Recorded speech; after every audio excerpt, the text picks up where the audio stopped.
ರಾಷ್ಟ್ರಕೂಟರು ಕರ್ನಾಟಕ ಪ್ರದೇಶವನ್ನ ಆಳ್ವಿಕೆ ಮಾಡಿದಂತಹ ಒಂದು ಪ್ರಮುಖ ಕನ್ನಡ ರಾಜಮನೆತನ ಅಂತೇಳಿ ನಾವು ಇದನ್ನ ಕರಿತೀವಿ. ಯಾರನ್ನ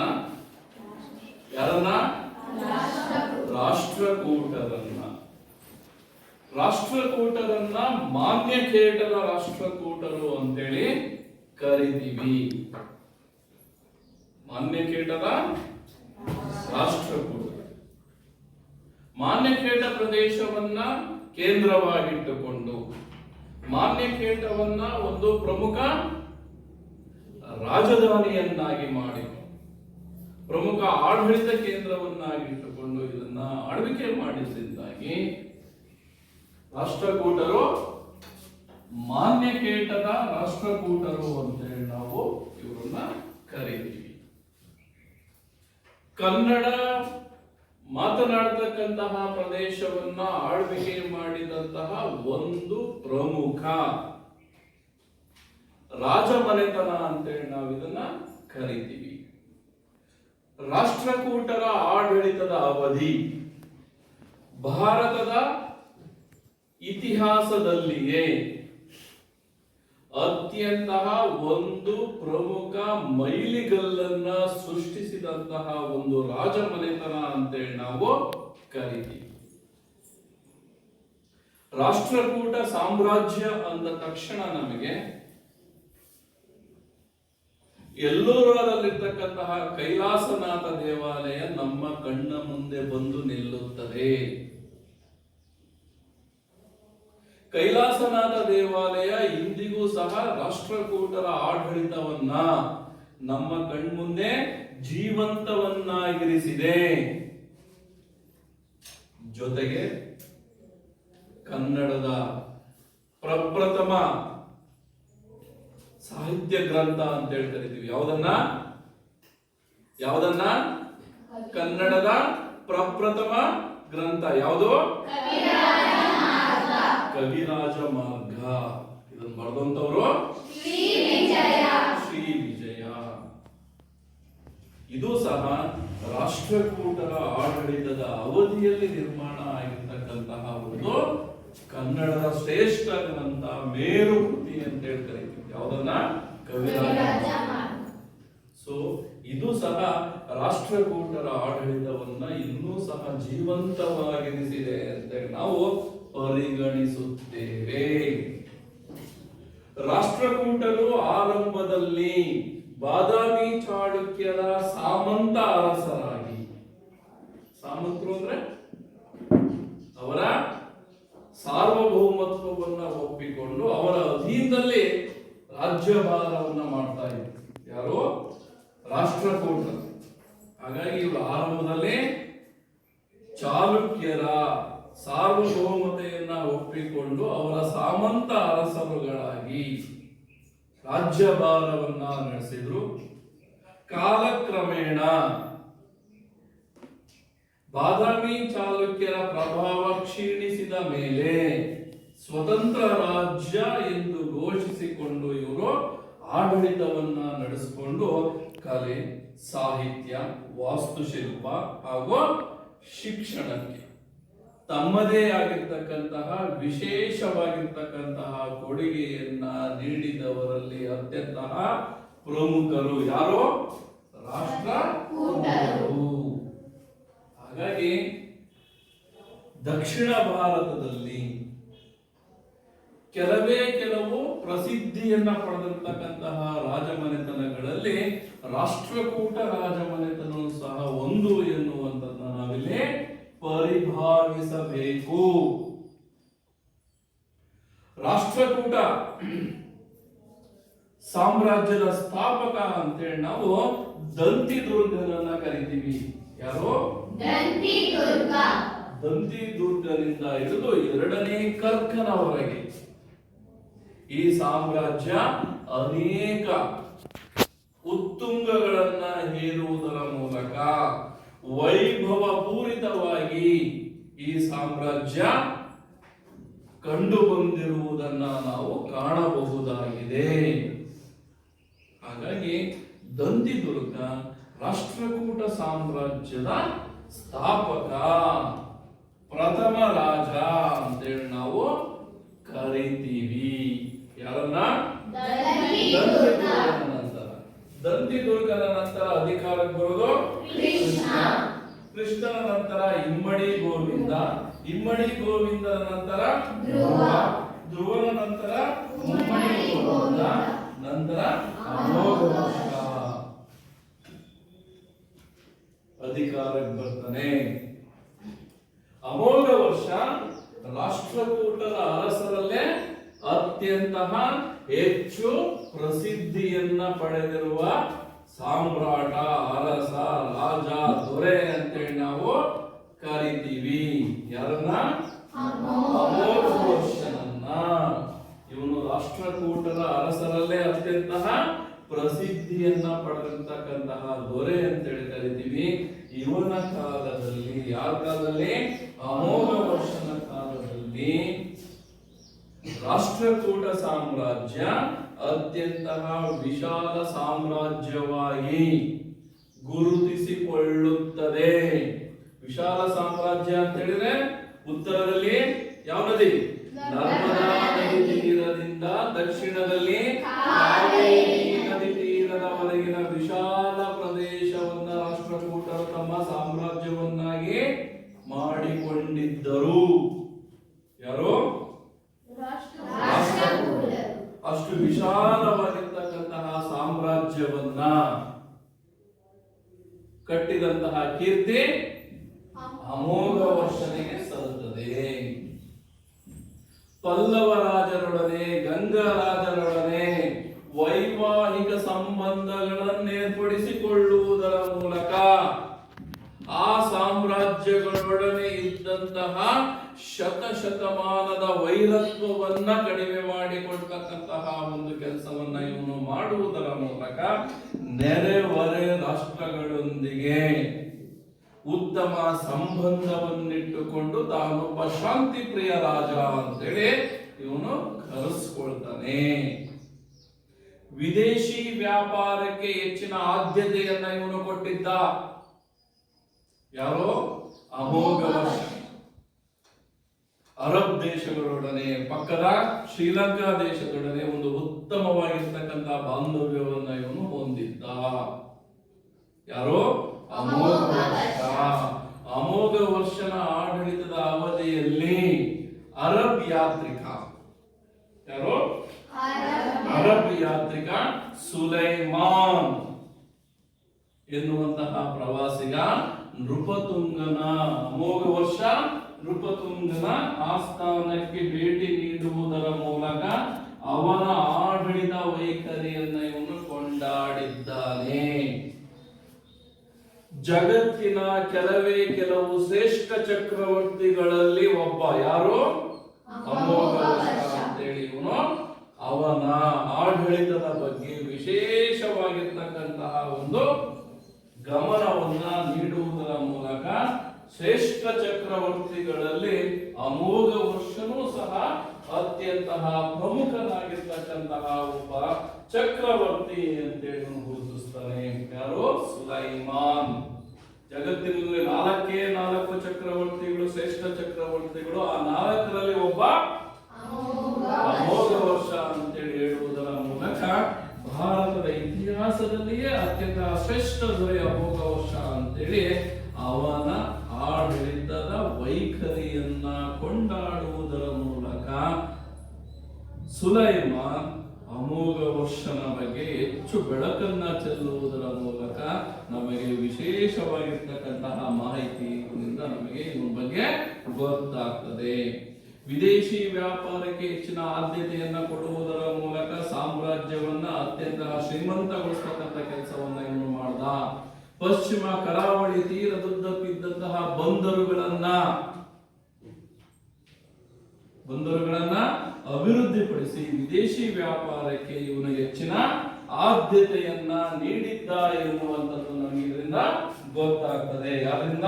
ಈ ಅಮೋಘ ವರ್ಷನ ಬಗ್ಗೆ ನಮಗೆ ಅವನೊಬ್ಬ ಶ್ರೇಷ್ಠ ಚಕ್ರವರ್ತಿ ಎನ್ನುವಂಥದ್ದು ನಮಗೆ ಇದರಿಂದ ಗೊತ್ತಾಗ್ತದೆ. ಅಮೋಘ ವರ್ಷನ ನಂತರ ಇಮ್ಮಡಿ ಕೃಷ್ಣ ಅಧಿಕಾರಕ್ಕೆ ಬರ್ತಾನೆ. ಇಮ್ಮಡಿ ಕೃಷ್ಣನ ನಂತರ ಮುಮ್ಮಡಿ ಇಂದ್ರ ಅಧಿಕಾರಕ್ಕೆ ಬರ್ತಾನೆ. ಮುಮ್ಮಡಿ ಇಂದ್ರ ನಂತರ ಮುಮ್ಮಡಿ ಕೃಷ್ಣ, ಮುಮ್ಮಡಿ ಕೃಷ್ಣನ ನಂತರ ಕರ್ಕ ಅಧಿಕಾರಕ್ಕೆ ಬರ್ತಾನೆ. ಇಮ್ಮಡಿ ಕರ್ಕ ಆಡಳಿತವನ್ನ ಸರಾಗವಾಗಿ ನಡೆಸ್ಕೊಂಡು ಹೋಗ್ಲಿಕ್ಕೆ ವಿಫಲನಾಗಿದ್ದರಿಂದಾಗಿ, ಆಡಳಿತವನ್ನು ನಡೆಸ್ಕೊಂಡು ಹೋಗ್ಲಿಕ್ಕೆ ಇವನೊಬ್ಬ ಅಶಕ್ತನಾಗಿದ್ದರಿಂದಾಗಿ ರಾಷ್ಟ್ರಕೂಟ ಸಾಮ್ರಾಜ್ಯ ಇವನ ಅವಧಿಯಲ್ಲಿ, ಯಾರ ಅವಧಿಯಲ್ಲಿ? ಇಮ್ಮಡಿ ಕರ್ಕನ ಅವಧಿಯಲ್ಲಿ ಅವನತಿಯ ಹಾದಿಯನ್ನ ಹಿಡಿತು ಅಂತೇಳಿ ನಾವು ತಿಳ್ಕೊಳ್ತೀವಿ. ಹಾಗಾಗಿ ಇಮ್ಮಡಿ ಕರ್ಕ ರಾಷ್ಟ್ರಕೂಟರಲ್ಲಿ ಕೊನೆಯ ದೊರೆ. ಯಾರಿಂದ? ದಂತಿದುರ್ಗನಿಂದ ಪ್ರಾರಂಭವಾದಂತಹ ರಾಷ್ಟ್ರಕೂಟ ಸಾಮ್ರಾಜ್ಯ ಇಮ್ಮಡಿ ಕರ್ಕನ ಸುಮಾರು 2 ಶತಮಾನಗಳ ಕಾಲ ರಾಷ್ಟ್ರಕೂಟ ಸಾಮ್ರಾಜ್ಯ ಅತ್ಯಂತ ವೈಭವಪೂರಿತವಾಗಿ ನಮ್ಮ ಕನ್ನಡ ನಾಡಿನ ಪ್ರದೇಶದಲ್ಲಿ ಇತ್ತು ಎನ್ನುವಂಥದ್ದು ನಾವಿಲ್ಲಿ ನೋಡಬಹುದಾಗಿದೆ. ಇಷ್ಟು ರಾಷ್ಟ್ರಕೂಟರ ಆಡಳಿತಕ್ಕೆ ಸಂಬಂಧಪಟ್ಟಂತಹ ಒಂದು ವಿಚಾರಗಳನ್ನ ನಾವು ತಿಳ್ಕೊಂಡ್ವಿ. ಈಗ ರಾಷ್ಟ್ರಕೂಟರ ಕೊಡುಗೆಗಳು, ರಾಷ್ಟ್ರಕೂಟರ ಕೊಡುಗೆಗಳು. ವಿಶಾಲವಾಗಿರ್ತಕ್ಕಂತಹ ಸಾಮ್ರಾಜ್ಯದ ಅಧಿಪತಿಗಳು ಯಾರು? ರಾಷ್ಟ್ರಕೂಟರು. ವಿಶಾಲವಾಗಿರ್ತಕ್ಕಂತಹ ಸಾಮ್ರಾಜ್ಯವನ್ನ ಕಟ್ಟಿದ್ರು ಯಾರು? ರಾಷ್ಟ್ರಕೂಟರು. ಆ ವಿಶಾಲವಾಗಿರ್ತಕ್ಕಂತಹ ಸಾಮ್ರಾಜ್ಯವನ್ನ ಯಾವುದೇ ಅಡೆತಡೆಗಳಿಲ್ಲದೆ ನಡೆಸಿಕೊಂಡು ಹೋಗುವುದಕ್ಕೋಸ್ಕರವಾಗಿ ಸಾಮ್ರಾಜ್ಯವನ್ನ 4 ಭಾಗಗಳಾಗಿ ವಿಂಗಡಿಸಿದ್ದರು. ಯಾರು? ರಾಷ್ಟ್ರಕೂಟರು. ಸಾಮ್ರಾಜ್ಯದ ಆಡಳಿತದ ಅನುಕೂಲಕ್ಕಾಗಿ ಸಾಮ್ರಾಜ್ಯವನ್ನ 4 ಆಡಳಿತ ವಿಭಾಗಗಳನ್ನಾಗಿ ವಿಂಗಡಿಸಿ ಆಡಳಿತವನ್ನ ನಡೆಸಿದ್ರು. ಸಾಮ್ರಾಜ್ಯದ 4 ಆಡಳಿತ ವಿಭಾಗಗಳು ಯಾವ್ಯಾವು ಅಂತ ಹೇಳಿದ್ರೆ, 1ನೇದು ರಾಷ್ಟ್ರ, 2ನೇದು ವಿಷಯ, 3ನೇದು ನಾಡು ಹಾಗೂ 4ನೇದು ಗ್ರಾಮ. ಹೀಗೆ 4 ಆಡಳಿತ ವಿಭಾಗಗಳನ್ನಾಗಿ ಮಾಡಲಾಗಿತ್ತು. ಒಂದೊಂದು ಆಡಳಿತ ವಿಭಾಗಕ್ಕೂ ಒಬ್ಬೊಬ್ಬ ಅಧಿಕಾರಿಯನ್ನ ನೇಮಿಸಿ ಅವನ ಉಸ್ತುವಾರಿಯಲ್ಲಿ ಈ ಆಡಳಿತ ವಿಭಾಗಗಳು ಕಾರ್ಯವನ್ನ ನಿರ್ವಹಿಸುವಂತೆ ಮಾಡಲಾಯಿತು. ಗ್ರಾಮಗಳ ಆಡಳಿತದ ಬಗ್ಗೆ ವಿಶೇಷ ಕಾಳಜಿಯನ್ನ ಹೊಂದಿದ್ದರು ಯಾರು? ರಾಷ್ಟ್ರಕೂಟ ಅರಸರು. ಹಾಗಾಗಿ ಗ್ರಾಮಾಡಳಿತವನ್ನ, ಗ್ರಾಮಕ್ಕೆ ಸಂಬಂಧಪಟ್ಟಂತಹ ಎಲ್ಲ ಆಡಳಿತವನ್ನ ನೋಡಿಕೊಳ್ಳುವುದಕ್ಕೋಸ್ಕರವಾಗಿ ಗ್ರಾಮಪತಿ ಎನ್ನುವಂತಹ ಅಧಿಕಾರಿಯನ್ನ ನೇಮಿಸಲಾಗಿತ್ತು. ಇವನು ಗ್ರಾಮದ ಮುಖ್ಯಸ್ಥನಾಗಿದ್ದ. ಇವನಿಗೆ ಪ್ರಭುಗಾವುಂಡ ಅಂತಲೂ ಸಹ ಕರೆಯಲಾಗ್ತಾ ಇತ್ತು. ಇಡೀ ಒಂದು ಹಳ್ಳಿಯ, ಒಂದು ಗ್ರಾಮದ ಸಂಪೂರ್ಣ ಜವಾಬ್ದಾರಿ ಗ್ರಾಮಪತಿ ಅಥವಾ ಪ್ರಭುಗಾವುಂಡರಿಗೆ ಸೇರಿದ್ದಾಗಿತ್ತು. ಇವನ ಆಡಳಿತದ ಅನುಕೂಲಕ್ಕೋಸ್ಕರವಾಗಿ, ಆಡಳಿತದಲ್ಲಿ ಸಹಾಯವನ್ನ ಮಾಡ್ಲಿಕ್ಕೋಸ್ಕರವಾಗಿ ಒಬ್ಬ ಅಧಿಕಾರಿ ಇದ್ದ. ಅವನೇ ಗ್ರಾಮ ಲೆಕ್ಕಿಗ. ಯಾರ ನೆರವಿಗೆ? ಯಾರ ನೆರವಿಗೆ? ಈ ಗ್ರಾಮಪತಿಯ ನೆರವಿಗೆ. ಅವನಿಗೆ ಆಡಳಿತದಲ್ಲಿ ಸಹಾಯ ಮಾಡ್ಲಿಕ್ಕೆ ಒಬ್ಬ ಅಧಿಕಾರಿ ಇದ್ದ. ಅವನೇ ಗ್ರಾಮ ಲೆಕ್ಕಿಗ. ಸೊ ಹೀಗೆ ಗ್ರಾಮವನ್ನ ಒಂದು ಪ್ರಮುಖ ಆಡಳಿತ ಕೇಂದ್ರವನ್ನಾಗಿ ರಾಷ್ಟ್ರಕೂಟರು ಮಾಡಿದ್ರು ಎನ್ನುವಂಥದ್ದು ನಮಗೆ ಇಲ್ಲಿ ಗೊತ್ತಾಗ್ತದೆ. ಯಾರು? ರಾಷ್ಟ್ರಕೂಟ ಅರಸರು ಎನ್ನುವಂಥದ್ದನ್ನ ನಾವಿಲ್ಲಿ ನೋಡಬಹುದಾಗಿದೆ. ಇನ್ನು ಇವರು ಕಂದಾಯವನ್ನು ವಸೂಲು ಮಾಡುವುದರ ಮುಖಾಂತರ ತಮ್ಮ ಸಾಮ್ರಾಜ್ಯದ ಖಜಾನೆಯನ್ನ ತುಂಬಿಸಿಕೊಳ್ತಾರೆ. ವಿದೇಶಿ ವ್ಯಾಪಾರದಿಂದ ಅತಿ ಹೆಚ್ಚಿನ ಕಂದಾಯವನ್ನ ಇವರು ವಸೂಲು ಮಾಡ್ತಾ ಇದ್ರು. ವಿದೇಶಿ ವ್ಯಾಪಾರದಿಂದ ಅತಿ ಹೆಚ್ಚು ಆದಾಯ ಸಾಮ್ರಾಜ್ಯಕ್ಕೆ ಬರ್ತಾ ಇತ್ತು. ಹಾಗಾಗಿ ವಿದೇಶಿ ವ್ಯಾಪಾರಕ್ಕೆ ಹೆಚ್ಚಿನ ವಿಶೇಷ ಕಾಳಜಿಯನ್ನ ಇವರು ಹೊಂದಿದ್ರು.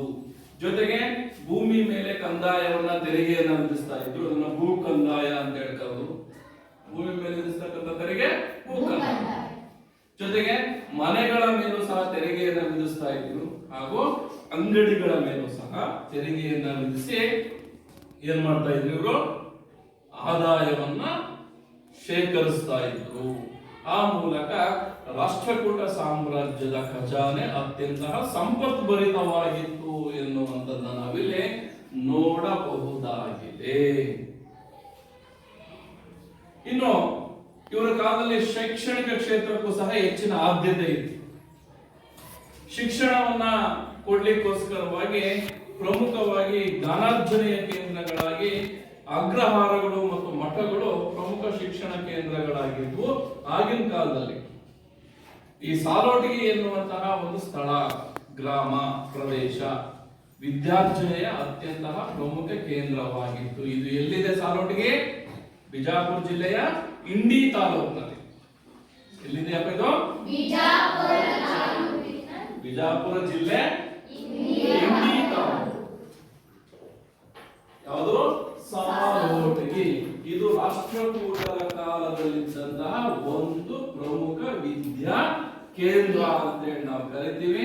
ದೇಶದಾದ್ಯಂತ ಇರ್ತಕ್ಕಂಥ ವಿದ್ಯಾರ್ಥಿಗಳು ಇಲ್ಲಿಗೆ ಆಗಮಿಸಿ ವಿದ್ಯೆಯನ್ನ ಜ್ಞಾನವನ್ನ ಪಡೆದುಕೊಳ್ತಾ ಇದ್ರು ಎನ್ನುವಂಥದ್ದನ್ನ ನಾವಿಲ್ಲಿ ನೋಡಬಹುದಾಗಿದೆ. ಇನ್ನು ನಾನು ಈಗಾಗಲೇ ಮುಂಚೆನೆ ಹೇಳಿದಂತೆ ಇವರು ಕನ್ನಡ ಮತ್ತು ಸಂಸ್ಕೃತ ಭಾಷೆಗೆ ವಿಶೇಷ ಕಾಳಜಿಯನ್ನ ತೋರಿಸಿದ್ರು, ಕೊಟ್ಟಿದ್ರು. ಯಾರು? ರಾಷ್ಟ್ರಕೂಟ ಅರಸರು. ಯಾವುದಕ್ಕೆ? ಕನ್ನಡ ಮತ್ತು ಸಂಸ್ಕೃತ ಭಾಷೆ ಇವರ ಆಡಳಿತದ ಅವಧಿಯಲ್ಲಿ ವಿಶೇಷವಾದಂತಹ ಸ್ಥಾನವನ್ನ ಪಡ್ಕೊಂಡಿತ್ತು. ಹಾಗಾಗಿ ಈ ಎರಡೂ ಭಾಷೆಗಳು ಇವರ ಕಾಲದಲ್ಲಿ ಅತ್ಯಂತ ಶ್ರೀಮಂತ ಭಾಷೆಗಳಾಗಿ ಬದಲಾಗಿತ್ತು. ಯಾವ್ಯಾವು? ಕನ್ನಡ ಮತ್ತು ಸಂಸ್ಕೃತ ಭಾಷೆಗಳು. ಹಾಗಾಗಿ ಕನ್ನಡ ಮತ್ತು ಸಂಸ್ಕೃತ ಭಾಷೆಯಲ್ಲಿ ಅತ್ಯಂತ ವಿಶಿಷ್ಟವಾಗಿರ್ತಕ್ಕಂತಹ ಮಹತ್ವಪೂರ್ಣವಾಗಿರ್ತಕ್ಕಂತಹ ಸಾಹಿತ್ಯಗಳು ರಚನೆಯಾಗ್ತವೆ. ಇವರ ಕಾಲದಲ್ಲಿ ರಚನೆಯಾದಂತಹ ಒಂದು ಪ್ರಮುಖ ಸಾಹಿತ್ಯಗಳು ಅಂತ ಹೇಳಿದ್ರೆ ತ್ರಿವಿಕ್ರಮ ಎನ್ನುವಂತಹ ಸಾಹಿತಿ ನಳಚಂಪು ಎನ್ನುವಂತಹ ಒಂದು ಸಾಹಿತ್ಯವನ್ನ ರಚನೆ ಮಾಡಿದ. ಇದನ್ನ ಪ್ರಪ್ರಥಮ ಸಂಸ್ಕೃತ ಭಾಷೆಯಲ್ಲಿ ರಚನೆಯಾದಂತಹ ಒಂದು ಚಂಪು ಕೃತಿ ಅಂತೇಳಿ ನಾವು ಇದನ್ನು ಕರಿತೀವಿ. ಯಾವ್ದನ್ನ? ನಳ ಚಂಪು. ಅದೇ ರೀತಿ ಹಲಾಯುಧ ಎನ್ನುವಂತದನ್ನ ಕವಿ ರಹಸ್ಯ ಎನ್ನುವಂತಹ ಸಾಹಿತ್ಯ ಬರೀತಾನೆ. ಪಂಪ ಇವರನ್ನ ನಾವು ಆದಿಕವಿ ಅಂತೇಳಿ ಕರಿತೀವಿ. ಗೊತ್ತು? ಪಂಪನನ್ನ ಏನಂತ ಕರಿತೀವಿ? ಆದಿಕವಿ ಅಂತೇಳಿ ಕರಿತೀವಿ. ಸೊ ಇವರಿಂದ ರಚನೆಯಾಗಿರುವಂತದ್ದು ಆದಿಪುರಾಣ ಮತ್ತು ವಿಕ್ರಮಾರ್ಜುನ ವಿಜಯ ಎನ್ನುವಂತಹ ಎರಡು ವಿಶಿಷ್ಟವಾಗಿರ್ತಕ್ಕಂತಹ ಸಾಹಿತ್ಯಗಳನ್ನ ಇವನು ಬರೀತಾನೆ. ವಿಕ್ರಮಾರ್ಜುನ ವಿಜಯ ಎನ್ನುವಂತಹ ಸಾಹಿತ್ಯ ಕನ್ನಡದ ರಚನೆ. ಜೊತೆಗೆ ಪೊನ್ನನನ್ನು ನಾವು ಕವಿ ಚಕ್ರವರ್ತಿ ಅಂತ ಹೇಳಿದ್ವಿ. ಯಾರನ್ನ? ಪೊನ್ನನನ್ನ. ಸೊ ಇವನು ಶಾಂತಿ ಪುರಾಣ ಅನ್ನುವಂತಹ ಒಂದು ಸಾಹಿತ್ಯವನ್ನ ರಚನೆ ಮಾಡ್ತಾನೆ. ನಂತರ ಕನ್ನಡದ ಪ್ರಪ್ರಥಮ ಸಾಹಿತ್ಯ ಗ್ರಂಥ ಯಾವುದು? ಇನ್ನು ಸಹ ರಾಷ್ಟ್ರಕೂಟರ ಅರಸರ ಕಾಲದಲ್ಲಿದ್ದಂತಹ ಒಬ್ಬ ಸಾಹಿತ್ಯ. ಅವರ ರಾಜಾಶ್ರಯವನ್ನ ಪಡೆದುಬಿಟ್ಟು ಇವನು ಸಹ ಅನೇಕ ಸಾಹಿತ್ಯಗಳನ್ನ ರಚನೆ ಮಾಡ್ತಾನೆ. ಅದರಲ್ಲಿ ಒಂದು ಪ್ರಮುಖ ಸಾಹಿತ್ಯ ಯಾವುದು? ಕನ್ನಡದ ಪ್ರಪ್ರಥಮ ಗ್ರಂಥ ಅಂತೇಳಿ ನಾವು ಇದನ್ನು ಕರಿತೀವಿ. ಸೊ ಇದು ಸಹ ಅವರ ಕಾಲದಲ್ಲಿ ರಚನೆಯಾದಂತಹ ಒಂದು ಕನ್ನಡದ ಮೇರು ಕೃತಿ ಅಂತೇಳಿ ಕರಿತೀವಿ. ಯಾರದ್ದು? ಕವಿರಾಜ. ಸೊ ಇಷ್ಟು ಸಾಹಿತ್ಯ ಕ್ಷೇತ್ರಕ್ಕೆ ರಾಷ್ಟ್ರಕೂಟರು ನೀಡಿದಂತಹ ಕೊಡುಗೆಗಳು ಅಂತೇಳಿ ನಾವು ಕರಿತೀವಿ. ಇದು ನೆಕ್ಸ್ಟ್ ಯಾವುದು? ಕಲೆ ವಾಸ್ತುಶಿಲ್ಪ. ರಾಷ್ಟ್ರಕೂಟರು ಶೈವ ಪಂಥವನ್ನು ಸಹ ಆರಾಧಿಸ್ತಾ ಇದ್ರು, ವೈಷ್ಣವ ಪಂಥವನ್ನು ಸಹ ಆರಾಧಿಸ್ತಾ ಇದ್ರು. ಜೊತೆಗೆ ಎಲ್ಲಾ ಧರ್ಮ, ಜೈನ ಧರ್ಮವನ್ನೊಳಗೊಂಡಂತೆ ಎಲ್ಲಾ ಧರ್ಮಗಳಿಗೂ ಸಹ ವಿಶೇಷವಾಗಿರ್ತಕ್ಕಂಥ ಕಾಳಜಿಯನ್ನು ಇವರು ನೀಡಿದ್ರಿಂದಾಗಿ ಎಲ್ಲಾ ಧರ್ಮಗಳು ಸಮಾನವಾಗಿರ್ತಕ್ಕಂತಹ ಆದ್ಯತೆಯನ್ನ ಪಡೆದುಕೊಂಡಿವೆ. ಯಾವ ಕಾಲದಲ್ಲಿ? ರಾಷ್ಟ್ರಕೂಟರ ಕಾಲದಲ್ಲಿ. ಹಾಗಾಗಿ ಈ ಶೈವ ಪಂಥಕ್ಕೆ ಸಂಬಂಧಿಸಿದಂತೆ, ವೈಷ್ಣವ ಪಂಥಕ್ಕೆ ಸಂಬಂಧಿಸಿದಂತೆ ಅನೇಕ ಶಿವನ ಮತ್ತು ವಿಷ್ಣುವಿನ ದೇವಾಲಯಗಳು ಇವರ ಕಾಲದಲ್ಲಿ ರಚನೆಯಾದವು. ಯಾವ ಕಾಲದಲ್ಲಿ? ರಾಷ್ಟ್ರಕೂಟರ ಕಾಲದಲ್ಲಿ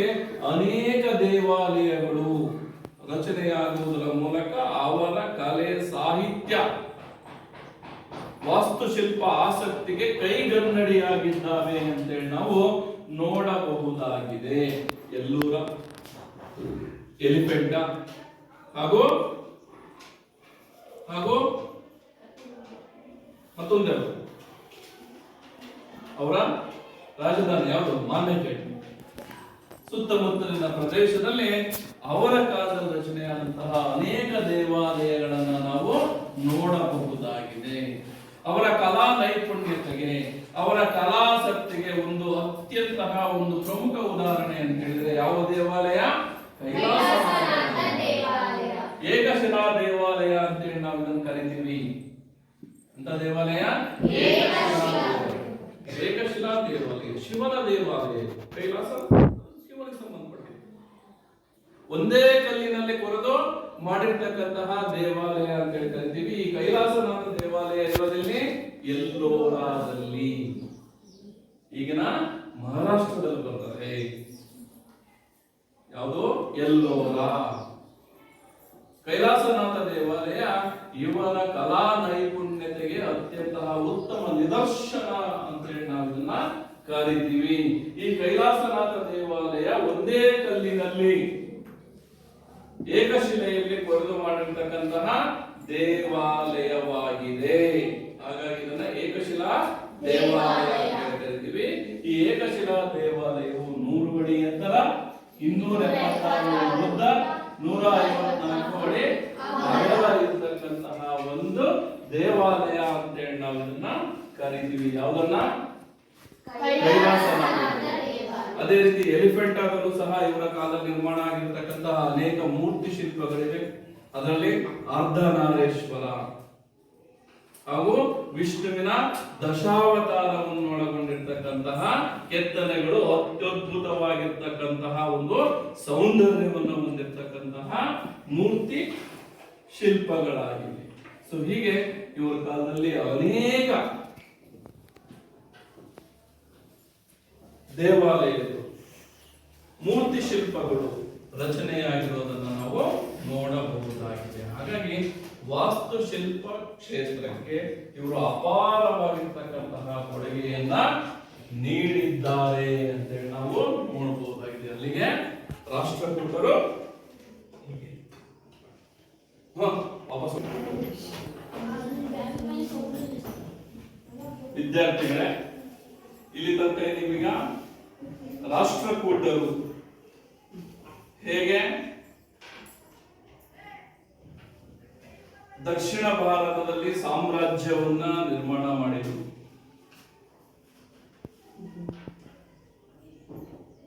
ದಂತಿದುರ್ಗದಿಂದ 2ನೇ ಕರ್ಕನವರೆಗೆ ಯಾವ ರೀತಿಯಾಗಿ ರಾಷ್ಟ್ರಕೂಟರ ಅರಸರು ಆಳ್ವಿಕೆಯನ್ನು ನಡೆಸಿ ದಕ್ಷಿಣ ಭಾರತದ ಇತಿಹಾಸದಲ್ಲಿ ತಮ್ಮ ಗತ ವೈಭವವನ್ನ ದಾಖಲಿಸಿ ಹೋದರು ಎನ್ನುವಂಥದ್ದನ್ನು ಈಗಾಗಲೇ ತಿಳ್ಕೊಂಡಿದ್ರಿ. ಈಗ ರಾಷ್ಟ್ರಕೂಟ ಸಾಮ್ರಾಜ್ಯವನ್ನು ಆಳ್ವಿಕೆ ಮಾಡದಂತಹ ರಾಷ್ಟ್ರಕೂಟ ಅರಸರ ವಂಶಾವಳಿಯನ್ನ ಈಗ ಬೋರ್ಡ್ ಮೇಲೆ ಬರಿಬೇಕು. ಯಾರ್ಯಾರು ಬರೀತೀರಿ? ಸರಿ, ಕವಿತಾ ಪರಮ. ಈಗ ಕವಿತಾ ಏನ್ ಮಾಡ್ತಾರೆ? ರಾಷ್ಟ್ರಕೂಟ ಸಾಮ್ರಾಜ್ಯವನ್ನ ಆಳ್ವಿಕೆ ಮಾಡಿದಂತಹ ಅರಸರುಗಳ ವಂಶಾವಳಿ, ಅಂದ್ರೆ ಯಾರಿಂದ ಪ್ರಾರಂಭ ಆಯಿತು ರಾಷ್ಟ್ರಕೂಟ ಸಾಮ್ರಾಜ್ಯ?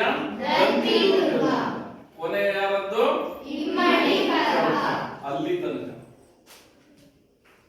ಯಾರ ನಂತರ ಯಾರು ಸಾಮ್ರಾಜ್ಯವನ್ನ ಆಳ್ವಿಕೆಯನ್ನ ಮಾಡಿದ್ರು ಎನ್ನುವಂತಹ ಒಂದು ವಂಶಾವಳಿಯನ್ನ ಈಗ ಬರೀತಾರೆ. ಸರಿಯಾಗಿ ನೋಡ್ತಾರೆ.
ಐತಿ.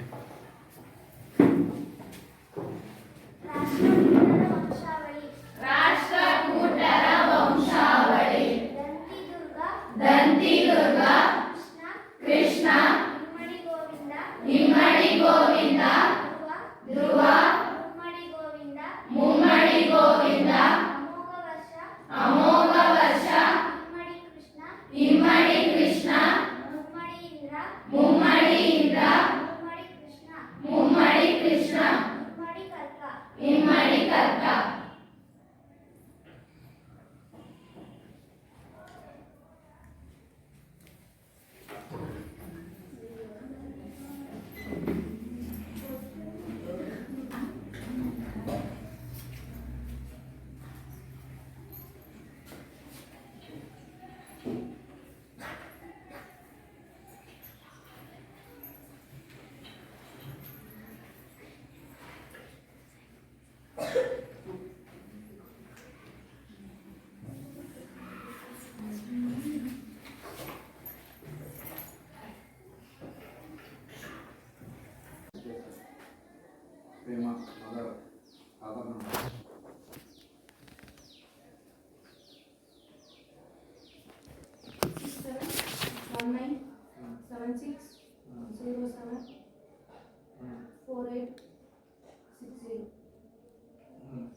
ಎಲ್ಲದೂ ಮಿಸ್ ಮಾಡ್ತಾರೆ.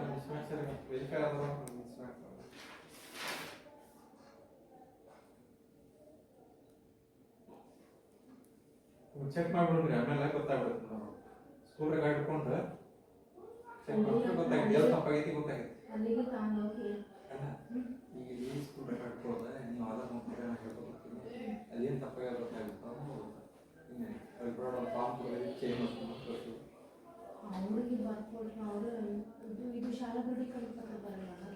ಆಧಾರ್ ಫಾರ್ಮ್ ಅದನ್ನ ಅಕ್ಸೆಪ್ಟ್ ಮಾಡ್ತಾನಲ್ಲ ಕೆಲವೊಬ್ರು. ಅದನ್ನ ಹೆಡ್ಮಾಸ್ಟರ್ ಅವ್ರು ಏನಂದ್ರು ಗೊತ್ತಾ, ಮತ್ತೆ ಆಮೇಲೆ ಬರ್ತ್ ಸರ್ಟಿಫಿಕೇಟ್ ಕಮ್ಮಿ ಮಾಡ್ತೀವಿ ಅಂತಾರಂತೆ. ಸ್ಕೂಲ್ ಇದು ತಗೊಳಂಗಿಲ್ಲ ಅಂತ ತಗೊಂತಾರೆ. ಅಲ್ಲಿ ನಾವು ನೇಮ್ ಹೆಂಗಿರುತ್ತೆ ಅಷ್ಟೇ ಬರ್ಕೊಡಬೇಕು.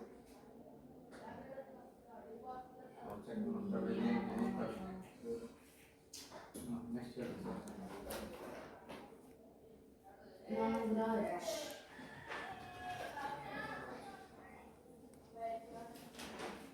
ನಾಗರಾಜ್ ಇಲ್ಲ ಇಲ್ಲ ಎನ್ಇಜಿ ನಾಗರಾಜ್ ಇಲ್ಲ ರೆಕಾರ್ಡ್ ಹಾಕೊಂಡ